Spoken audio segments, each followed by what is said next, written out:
दोस्तों बांग्लादेश ने भारत को धमकी दी है, जिसके अंतर्गत उन्होंने साफ साफ कहा है कि यदि इंडिया पाकिस्तान को अटैक करता है तो हमको नॉर्थ ईस्ट कैप्चर कर लेना चाहिए।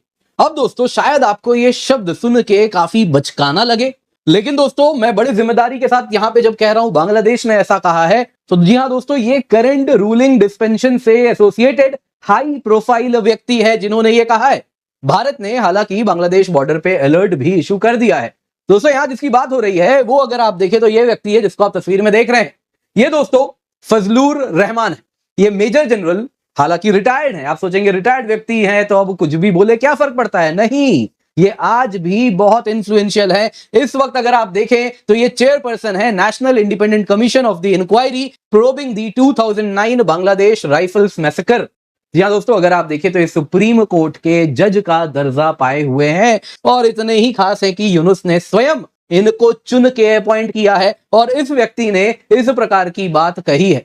आप देख सकते हैं फेसबुक में ये पोस्ट डाला इन्होंने और उसके बाद जो बंगला में लिखा हुआ है यहां पे आपको मैंने ट्रांसलेट कर दिया, जिसमें वो कह रहे हैं कि अगर इंडिया पाकिस्तान को अटैक करता है तो बांग्लादेश को 7 states of north eastern India occupy कर लेना चाहिए।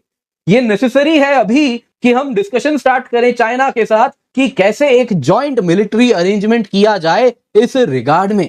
जी हाँ, मतलब चाइना भी करे, बांग्लादेश भी करे, उधर पाकिस्तान तो कर ही रहा है। दोस्तों ये दिखाती है कितने अंदर तक इनके अंदर भारत के लिए नफरत अंदर घर कर चुकी है। अब दोस्तों यहां पे आपको बता देता हूं, फिलहाल तो बांग्लादेश बॉर्डर में हाई अलर्ट है, आईएसआई की इंक्रीज्ड फुटप्रिंट है, तो उसी वजह से काफी कुछ कहा जा रहा है बॉर्डर पे और भारत भी अपनी तैयारी पूरी कर रहा है। लेकिन यहां पे एक चौंकाने वाला अगर आप देखें तो चाइना की ओर से भी कुछ आया है। आप यहां पे देखें दोस्तों तो चाइनीज थिंकर है लिन मिवांग, जो कि South Asia institute of international studies Fudan university, उसके साउथ एशिया विंग को ये देखते हैं, यानी कि भारतीय उपमहा। अस्सलाम वालेकुम दोस्तों, हमारे दोस्तों की कमी नहीं है और एक रीजन में ही देखें तो हमारे दो बड़े दोस्त हैं दोस्तों। एक तो चाइना है और दूसरी तरफ चीन। चीन ने पहले कह दिया है कि वो पाकिस्तान का हर तरह के साथ देगा और दोस्तों साइबर अटैक भी हुआ तो भारत के दोस्तों बहुत ही ज़्यादा इंटेलिजेंस इंफॉर्मेशन लीक हो गई हैं। इसके अलावा बांग्लादेश ने बड़ा बयान दिया है कि बांग्लादेश ने कहा है, यानी अब देखें तो बाहर जो कहते हैं हमारे इतनी बड़ी आर्मी है तो इसकी जो आर्मी डिस्ट्रीब्यूट हो रही है, इसकी आर्मी और अरुणाचल प्रदेश पर जाएगी और इसकी जो आर्मी है उत्तराखंड भी जाएगी, वहाँ पर भी चाइनीज़ आ रहे हैं। दोस्तों इसकी आर्मी को आप चेक करें, दोस्तों इसकी आर्मी चिकन नेक पर भी जाना पड़ेगा। हमारे पास तो थोड़े से बच्चे आएंगे और तो ये पाकिस्तान के साथ अब आपको पता चलेगा क्यों न कि जंग नहीं कर रहे। एक मुल्क के साथ जंग करेंगे, चाइना के साथ लड़ना पड़ेगा, बांग्लादेश के साथ लड़ना पड़ेगा और बांग्लादेश और चाइना दोनों मिलकर इतनी वार्निंग की है कि हमारे तक पहुंचेंगे तो दोस्तों ख़त्म होकर रह जाएंगे। इन्होंने सोचा है कि हमने चाइना से एक मुआहदा कर लिया और एक आर्जी सा मुआहदा है जिसकी वजह से अब हम वहाँ से जितनी पोस्टें थी वो हटा लेंगे और सारी आर्मी पाकिस्तान के बॉर्डर पर ले आएंगे। और इन्होंने दोस्तों ये पाकिस्तान को सबक सिखाने की बड़ी बड़ी जो बातें कर रहे थे और यही वजह थी कि लाखों की और वो भी आ जाते हैं जो कुछ कर ना पाएँ।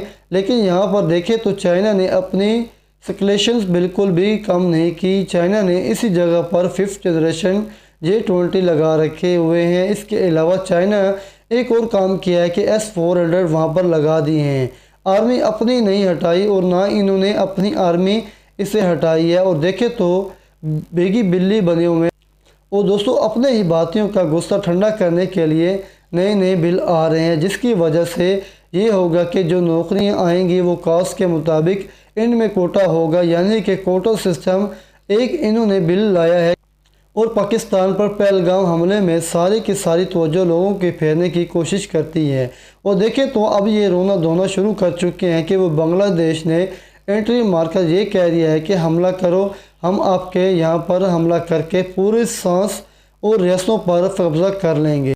और दोस्तों बहुत बड़ी न्यूज़ है कि इसके बाद ही भारत पीछे होना शुरू हो गया। चाइना और बांग्लादेश के बाद भारत की हिचकियाँ बंद होना शुरू हो गई और पाकिस्तान अकेला नहीं, पाकिस्तान के साथ वो मुल्क हैं जैसे मुल्क दोस्तों भारत के साथ नहीं। कोई भी मुल्क भारत के लिए इतना खतरा उठाने के काबिल नहीं।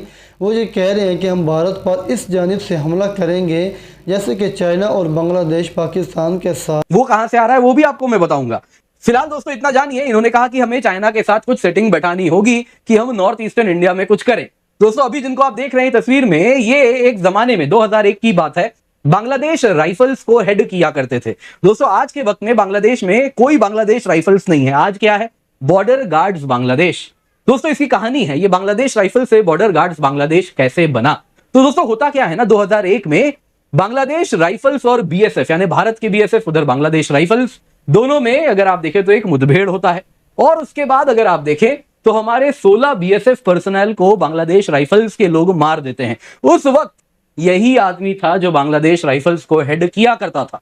दोस्तों जिस प्रकार से मारा जाता है और जिस प्रकार से हमारे सोल्जर्स के शवों को वापस लौटाया जाता है, जैसे कि जानवरों को शिकार के बाद लोग लौटाते हैं, कुछ वैसे किया जाता है। और हम तब भी उस वक्त कैसा भी अगर आप देखें तो जवाब जिस तरीके का दिया जाना चाहिए था वैसा नहीं देते हैं। इसी वजह से आज आप देखते हैं इतना मन बढ़ा हुआ है इस पूरे इलाके में।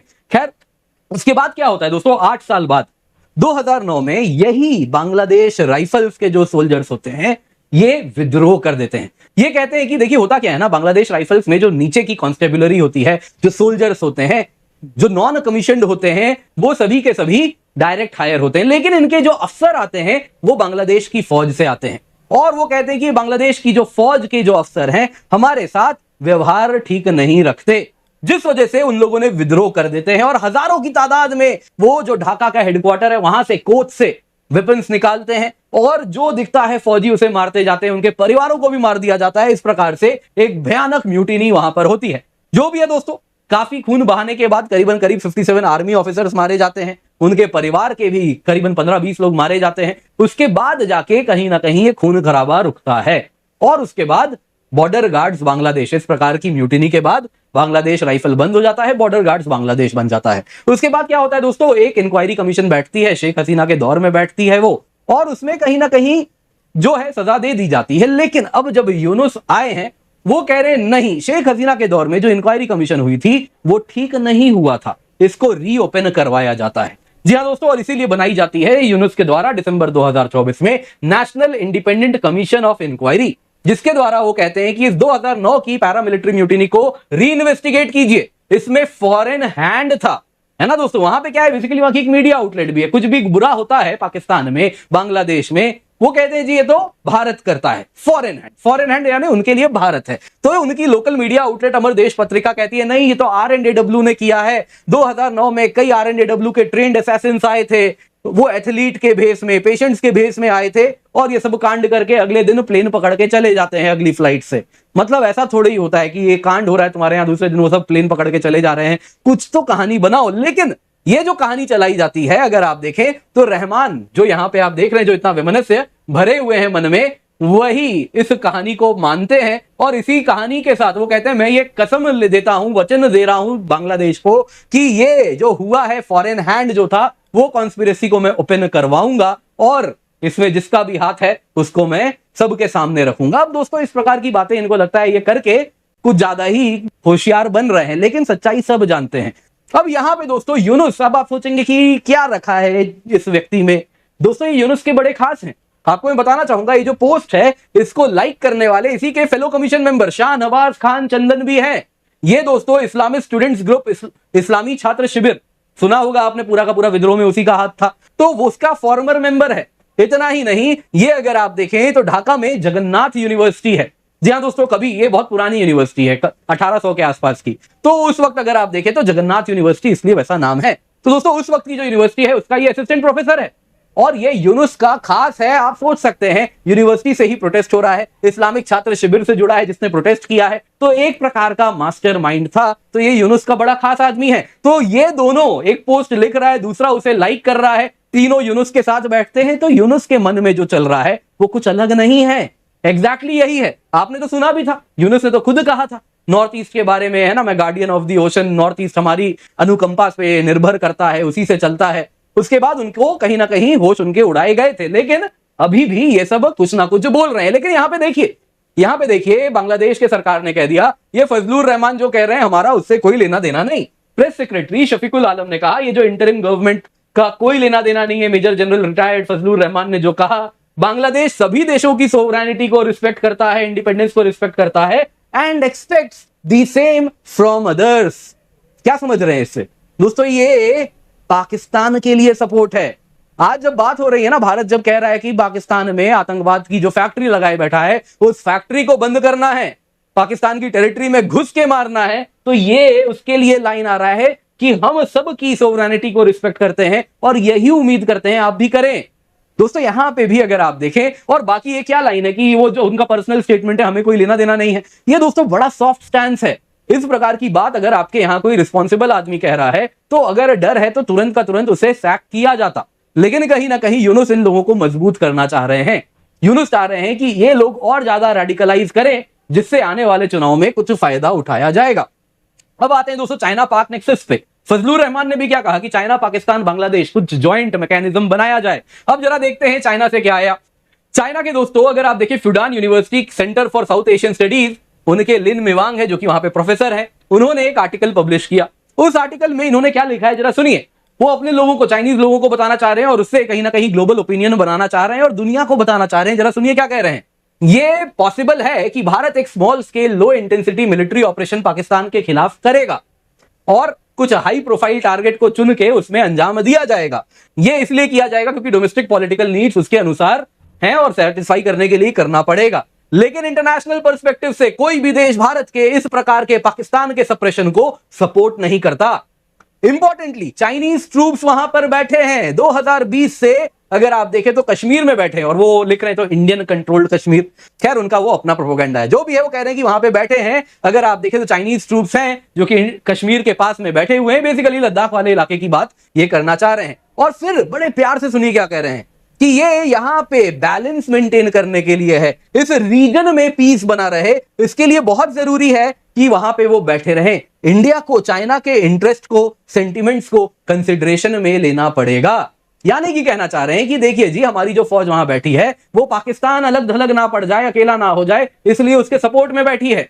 और साथ साथ हमारा कंसिडरेशन भी जो है उसका ध्यान रखना पड़ेगा। इन शॉर्ट कहना चाह रहे हैं जो गिलगित बल्तिस्तान है, जहां से सीपेक निकल रही है, उसमें आप कुछ मत कीजिएगा, बाकी जो करना अंदर में कीजिए। गिलगित बल्तिस्तान में हमारे इंटरेस्ट है, उसका ध्यान भी रखना पड़ेगा। ये इशारा किया जा रहा है। देखिए दोस्तों, यहां पे लद्दाख में जो चाइना के ट्रूप्स हैं उसकी बात भी वो बार बार कर रहे हैं कि वो हमें कहीं ना कहीं सिग्नलिंग के लिए है कि देखिए ये एक तरीके से कन्फ्लिक्ट होता है तो आप हमें ना भूल जाएं, चाइना भी यहीं बैठा है, तो कहीं ना कहीं बैलेंस आउट करने के लिए तो खुल के चाइना पाकिस्तान बांग्लादेश एक्सिस आपको बनता हुआ यहां पर दिख रहा है। अब दोस्तों यहां पे अगर हम बात करें तो इंडिया क्या कर रहा है। देखिए इंडिया हाई अलर्ट पे, जो एजेंसीज हैं उनको ऑलरेडी कह दिया गया कि देखिए बांग्लादेश बॉर्डर पे आपको एक्स्ट्रा कॉशियस रहना पड़ेगा। इसके सिवा मोहम्मद यूनुस लेड गवर्नमेंट है, तो वहां पे अगर आप देखें तो ऑलरेडी पाकिस्तान से करीबी बहुत बढ़ाने का प्रयास किए हैं। तो उसके बाद पाकिस्तान की आईएसआई की भी वहां मौजूदगी है, तो इसीलिए हमारे बॉर्डर में अलर्ट जारी किया गया है और कहा गया है जितने भी पाकिस्तान लिंक्ड रैडिकल एलिमेंट्स अगर हमारे बॉर्डरिंग एरियाज के अंदर रहते हैं तो उनपे कहीं ना कहीं निगरानी रखनी होगी, क्योंकि इनका सपोर्ट बेस है बांग्लादेश में भी। तो हो सकता है अगर इंडिया पाकिस्तान के बीच में कुछ हॉस्टिलिटीज ज्यादा होती हैं तो इनको घर के भेदियों को इस्तेमाल किया जा सकता है उधर से। इस प्रकार के रिपोर्ट्स आ रहे हैं। म्यांमार बॉर्डर भी हाई अलर्ट पे रख दिया गया है साथ ही साथ। दोस्तों यहां पे जानते हैं, इनको आप देख रहे हैं दोस्तों, ये है माणिक्य डायनेस्टी। जी हां दोस्तों, त्रिपुरा माणिक्य डायनेस्टी के द्वारा रूल था 1949, फिर वो भारत से